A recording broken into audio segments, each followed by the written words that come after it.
mis queridas y queridos oyentes de este vuestro programa La Voz Eremita, el cual nació de una iniciativa de la Iglesia Antigua Diversidad Cristiana y del grupo Sanando Corazones. Os habla vuestra hermana Consuelo de Jesús Abandonado desde mi eremitorio El Pobre de Asís. Llevo varios días, por no decir muchos, reflexionando ante el Señor acerca de las dudas y la gran confusión que genera entre las personas sencillas que buscan a Dios con sinceridad descubrir la existencia de tantas iglesias autodenominadas cristianas, las cuales, para añadir más confusión si cabe, proclaman a voz en grito y a cualquiera que las quiera escuchar que sólo ellas poseen la verdad y por consiguiente nadie puede ser salvo si no pertenece a la suya. Esta afirmación carece por completo de sentido común, puesto que, como suele decir un buen amigo mío ermitaño, ninguna religión puede abarcar a Dios, pero Dios abarca a todas ellas.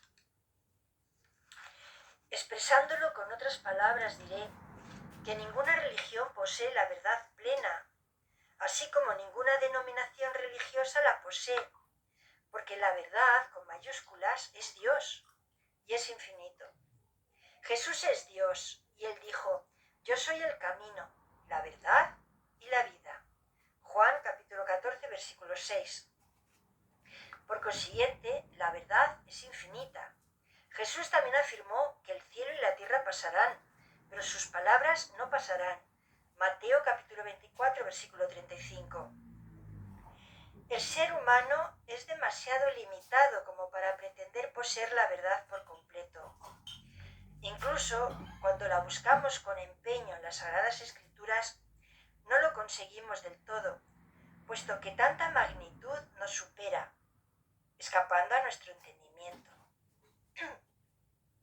Pero aún así, su estudio nos puede ayudar a encontrar muchas respuestas si con una mente abierta dejamos a un lado los preconceptos, prejuicios y doctrinas aprendidas de hombres y buscamos qué es lo que realmente enseñó Jesús, qué quiso que creyésemos e hiciésemos, qué propósitos albergaba en su corazón y hasta qué punto logró cumplirlos con su vida y con su muerte. Una vez que hayamos encontrado las respuestas, preguntémonos hasta qué punto ha expresado o representado las ideas de Cristo el movimiento llamado cristiano, tal como ha existido desde su inicio hasta nuestros días. ¿Qué alcance tiene el mensaje que el cristianismo de hoy presenta al mundo? Si Jesús volviese ahora, ¿qué diría en general de las naciones que se llaman cristianas y en particular de las iglesias cristianas? Si estudiamos con atención las palabras y las acciones de Cristo reflejadas en el Nuevo Testamento y no nos conformamos con tan solo leerlo como se lee un libro de historia, enseguida descubrimos que su enseñanza es esencialmente espiritual y liberadora. Desafortunadamente, a lo largo de los siglos, su auténtico mensaje ha sido manipulado, mutilado o sustituido por invenciones humanas e incluso mezclado con ritos paganos. De esta forma han creado una verdad, entre comillas, a su medida y conveniencia. Una muestra de ello es que el fariseísmo, que con tanta vehemencia denunciaba a Jesús, se ha instalado entre la mayoría de los que proclaman ser la auténtica Iglesia de Cristo. Abramos un paréntesis para refrescarnos la memoria. En la época de Jesús, los maestros de la ley habían añadido a la misma, se entiende la ley de Moisés, una complicada serie de normas llamada la tradición de los ancianos. Esas leyes o normas no provenían del Señor, y muchas de ellas parecían ridículas y totalmente exentas de compasión, como por ejemplo la de que sanar en el día de reposo era trabajo. Por tanto, según ellos, era una transgresión a la ley, y por consiguiente, estaba prohibido. El Evangelio de Mateo recoge la firmeza y severidad con las que Jesús reprende a los escribas y fariseos de su época. Os invito a que lo leáis tranquilamente en privado, porque si os lo leo yo aquí, el programa se prolongaría más de la cuenta. El texto lo podéis encontrar en Mateo capítulo 23, versículos del 23 al 39. Yo os voy a leer uno más corto del Evangelio de Marcos capítulo 7, versículos del 5 al 9, en el que se ve a los fariseos preguntando a Jesús: ¿por qué tus discípulos no viven conforme a la tradición de los antepasados, sino que comen con las manos impuras? Él les dijo: bien profetizó Isaías de vosotros, hipócritas, según está escrito: este pueblo me honra con los labios, pero su corazón está lejos de mí. En vano me rinden culto, ya que enseñan doctrinas que son preceptos de hombres. Jesús continuó diciendo: dejando el precepto de Dios, os aferráis a la tradición de los hombres. Los fariseos criticaban y perseguían a Jesús porque él era diferente a ellos. Los primeros solo eran religiosos hipócritas, y Jesús vino a cumplir la ley de Moisés, como él mismo dijo: no creáis que he venido a abolir la ley y los profetas. No he venido a abolir, sino a dar plenitud. Mateo capítulo 5, versículos del 17 al 19. Y no solo eso, él también vino a darnos ejemplo de cómo poner en práctica el amor y todos los valores. Sin embargo, ¿cuántas veces en nombre de Jesús, llevados por el fanatismo, la intolerancia y la ceguera espiritual, se hieren los sentimientos de las personas, se destrozan corazones, se rompen amistades y lazos familiares, se arrancan lágrimas a los inocentes e incluso se llega a matar? Duele constatar que alguien pueda romper con la Iglesia, abandonar la religión y hasta perder la fe para seguir siendo fiel a su conciencia ante el escándalo de unos mal llamados cristianos. Es aún más doloroso ver que quienes buscan a Dios dejen de hacerlo al verse rechazados por presuntos representantes suyos. En sus cartas a Timoteo, Pablo da como primera razón de esta crisis de fe la deformación de las enseñanzas divinas. Dice así: en los últimos tiempos algunos abandonarán la fe, escuchando a espíritus engañadores y a doctrinas falsas. Primera de Timoteo capítulo 4 versículo 1.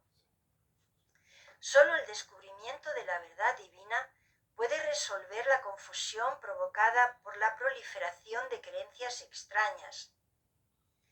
Para ello necesitamos que nuestra relación con Dios sea una prioridad.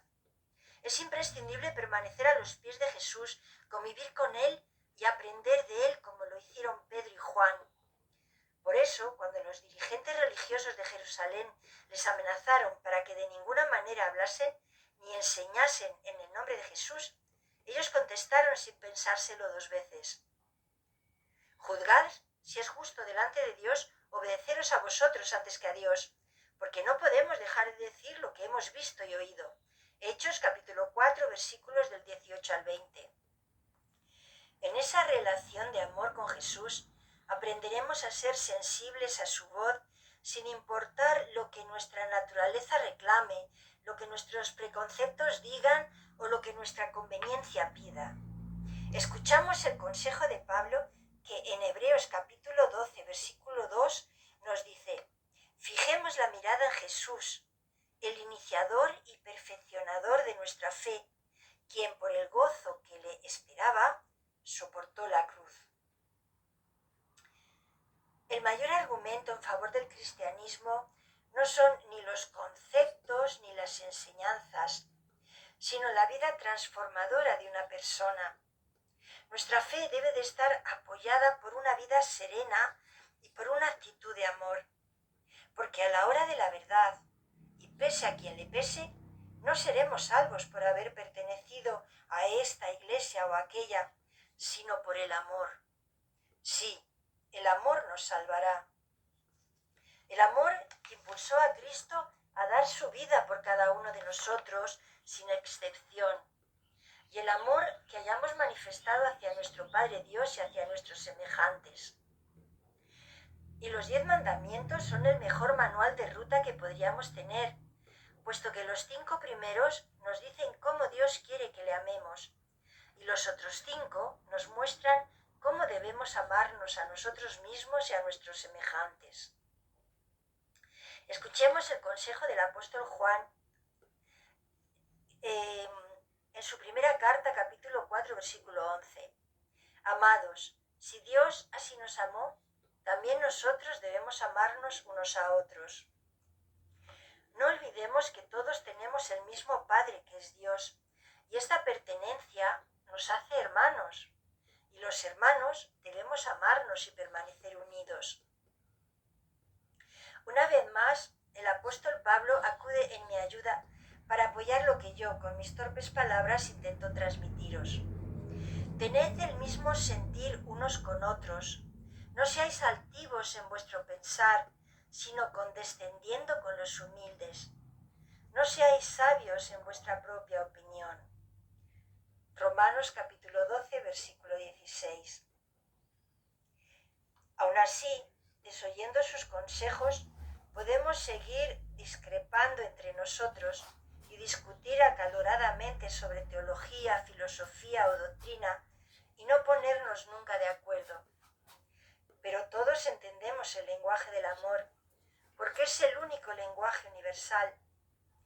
Así que, ¿por qué no empezamos desde hoy a hablarlo entre nosotros? Que el Señor os bendiga y os guarde, os muestre su rostro y tenga misericordia de cada uno de vosotros, os mire benignamente y os conceda la paz. Amén.